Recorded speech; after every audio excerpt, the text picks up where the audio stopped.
Hey folks, Minutia Minute here, coming at you guys with another video. I just got back from the comic shop and picked up the last of this month's Batman books. So look at this ridiculous stack of books here. We got like 13 books to read. I am excited to dig in, give you guys my thoughts. So let's hop right in and take a look.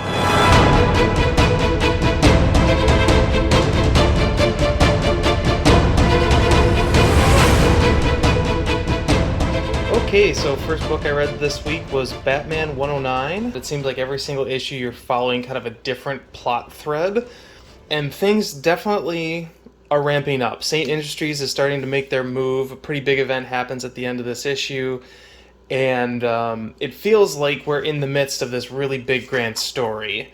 But the funny thing is we know in just a couple of months we're going to have this big, huge Batman crossover event. And so presumably this is all actually leading up to that event. I feel like I'm still coming down off of Joker War, but obviously I was playing catch up for a few months there, so maybe that's why.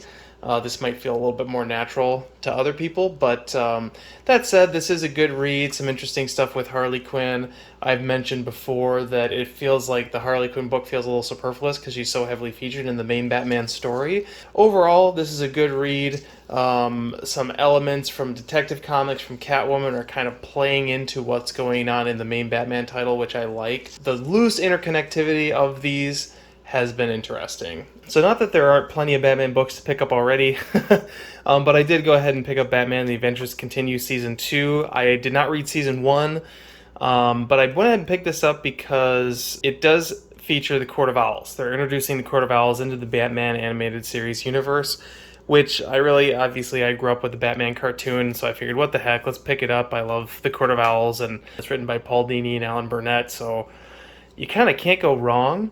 And as I was starting this read, I was like, I don't know that I'm really going to talk to you guys about this. I'll probably just read it and file it away. But I actually got a pretty big kick out of this. I thought it was really well done.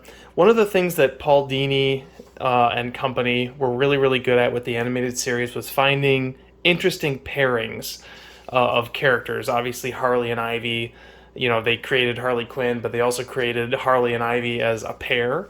And they just have a knack for putting interesting characters together. And in this, we have Batman and Deadman, which obviously that isn't necessarily a unique combination, but putting Deadman in a Court of Owls story was actually really interesting because obviously Talons are basically zombies, and seeing how Deadman dealt with that and how he interacted with them was actually pretty interesting, made for kind of a fun read. Definitely kid-oriented, but a story well told nonetheless. So I'd recommend checking out The Adventures Continue, and I'll probably go back and check out Season 1 at some point. So the next book I read was Batman the Detective, which I'm kind of two minds on this one. So the majority of this issue is all about young Bruce and Ducard, and both the training and the life lessons he learned from him while he was in Paris in his youth, which I always enjoy seeing, Bruce Wayne in his late teens sort of training to be Batman. I think that's just an interesting time period that's been underserved. So in that sense, I enjoyed this issue. However, for a 6-issue miniseries that started off kind of with a bang with this, group of people that are plotting to, kill all the people that Batman has saved over the various years that he's been crime fighting. It feels like now with issue 3, we've really kind of ground to a halt. And we're just kind of waiting for the story to start back up again. So overall, like I said, just kind of a mixed bag. Didn't blow me away. If you like seeing young Bruce Wayne, this is definitely a good place to see it. But why, you have an entire issue, basically 20% of your total story in a book called Batman the Detective is dedicated to young Bruce Wayne training with Ducard, just feels a little extemporaneous. Depending on how that comes back into the main story, maybe it'll be a little bit more relevant later on. Right now, it just feels a little bit like filler. So if you're someone who reads Batman the Detective and feels like, this is very been there, done that, I might recommend the next read that I had, which was Batman Reptilian. So this is a Black Label book. by Garth Ennis and Liam Sharp, painted art on the inside. I felt like this book was really firing on all cylinders. First off, the art is fantastic, particularly the painted art with Batman. You have the long, slow approach. Basically, Batman is going to confront this boxer who apparently beat these prostitutes to a pulp. He gets off on a technicality, and they're basically just like shit talking to the press as Batman slowly walks up and confronts the guy on the steps of City Hall. The amount of atmosphere that you get in the dialogue and the way this whole sequence is illustrated was just, I thought, fantastic. Really did a great job setting the tone of the book. If you're looking to see a little bit of a different Batman, this will give you that, because this is much more of a darker Batman, if that's possible. Look at the design of the Batmobile, also fantastic, by the way. There's a great moment here where he's got this guy cornered on the ledge, and he's like, hey, you can walk away anytime. Just a wonderful variant on the hanging the criminal upside down and threatening to drop him kind of a moment. Super intimidating. Again, just looking at this artwork is just, it's something else. But yeah, so basically all the major criminals of Gotham City are getting mutilated, and no one really knows what's going on. Possibly the Scarecrow's involved, but it's really not clear, and Batman is out to investigate. And that's really all we get. This first issue is really all about setting the tone and setting kind of the rules of what this Batman is like. And I really enjoyed this read. So if you're looking for something a little bit different from Batman, this is maybe a good way to go. Another book that kind of feels like a throwback. Like, if Batman the Detective feels like, Frank Miller Batman, this very much feels like, late 80s, early 90s, just that really dark, Sam Keith Batman from Arkham Asylum. Last month when I talked about Urban Legends, the very first thing I said was the cover was one of the worst I've ever seen.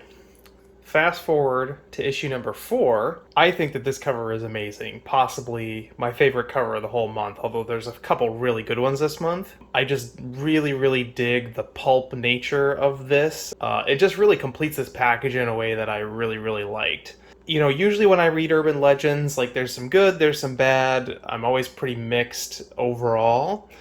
But when I opened this sucker up, this was a fantastic read, actually, I thought.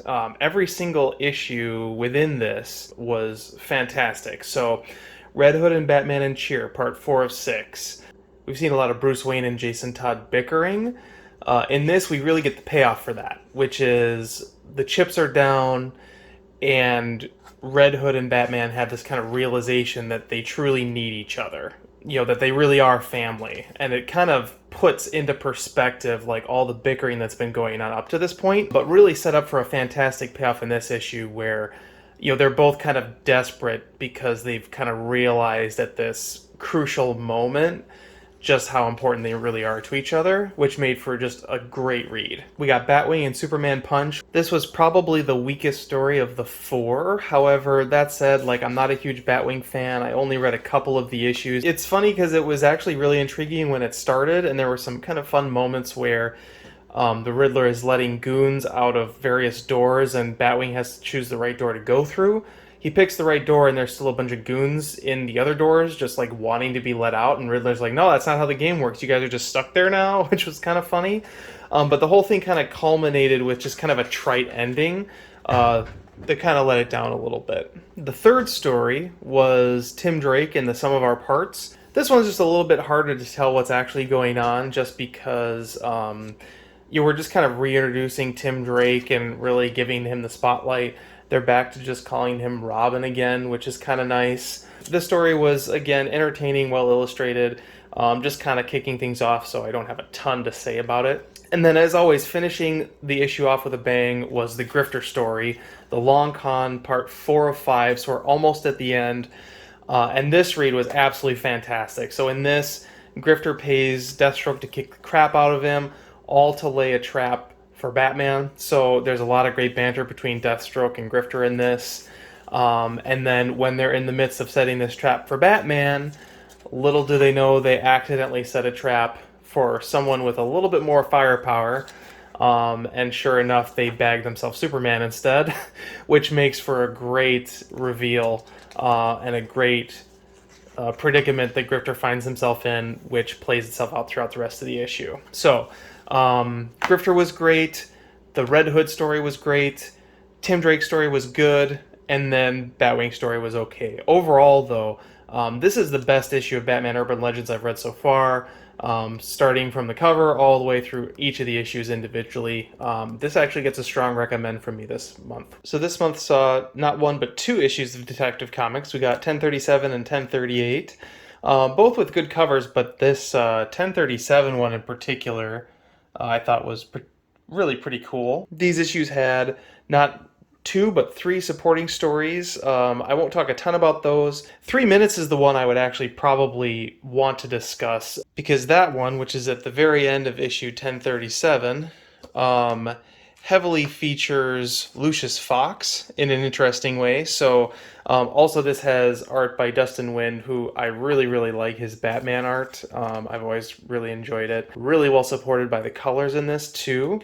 But it's basically an early interaction with Alfred and Lucius Fox, in which Lucius Fox basically sets off an EMP to save Batman, and it takes 3 minutes for the system to come back online. And it's just Lucius Fox interacting with Alfred while they wait to hear what the result of this EMP gambit was, which I thought was really a great concept for a story, and really helped color in the blanks on Lucius Fox and his dynamic with Batman and Robin, and why he does what he does for Batman. So that was kind of cool. As for the main story in Detective Comics, Mr. Worth is after Bruce Wayne, who's sitting in a jail cell, and ends up blowing up an entire precinct with a bazooka in order to get to him, which I thought was really over the top. And a little bit, actually, that was one thing I didn't like as much about these couple of issues is, we just saw City Hall get blown up in the last issue of Batman.